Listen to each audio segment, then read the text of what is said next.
From the National Newsroom of the Canadian Press, I'm Jason White. The country's leaders joined a crowd decked out in red and white to celebrate Canada Day in Ottawa. Prime Minister Mark Carney told the crowd at Le Breton Flats Park, Canadians are uniting despite living in a fractured world with economic pressures and insecurity. And we've decided not to pull apart and fight, but to come together and to build, because that's the Canadian way. That's what this country has done. Similar times when there's been these big inflection points in history, Canadians have chosen to come together and to step up. This is Carney's first Canada Day since taking office as Prime Minister in March. Governor General Mary Simon has invested several new people into the Order of Canada during today's Canada Day ceremony in Ottawa. Among them are Deadpool actor Ryan Reynolds and Juno-winning artist Heather Rankin. The Order of Canada is the country's highest civilian honor. An out-of-control wildfire near Lytton, BC has prompted a local state of emergency and evacuation order.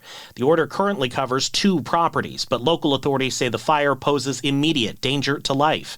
It's one of more than 70 wildfires currently burning across British Columbia.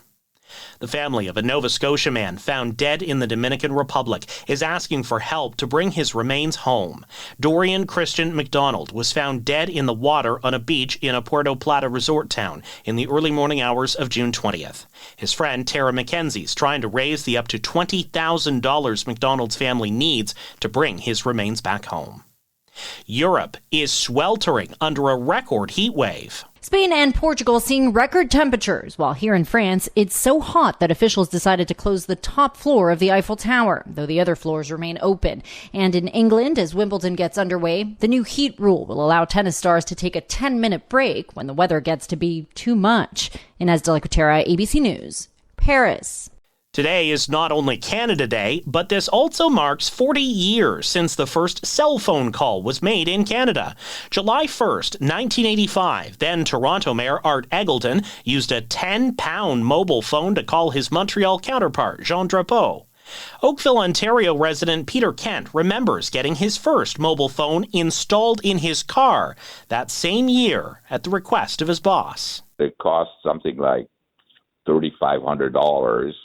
And it had to be installed, and there was, of course, the phone was in the mid-console, but there was a box in the trunk, and there was wiring that had to be done. Telecommunications company Rogers says its network now handles 100 million calls per day, compared to about 100 calls per day across Canada in 1985. This is the Canadian Press.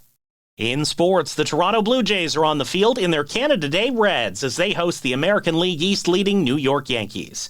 NHL free agency is now open, but just hours before that, the Toronto Maple Leafs flipped Mitch Marner to the Vegas Golden Knights in exchange for Nicholas Waugh.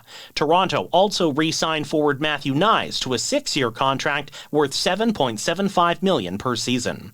2 British coaches will be running the sideline tomorrow when 8th-ranked Canada takes on the top-ranked U.S. at Washington's Audi Field in a women's soccer friendly. Canada coach Casey Stoney says she understands what's at stake here. I feel the intensity of the game, but we need to play the game.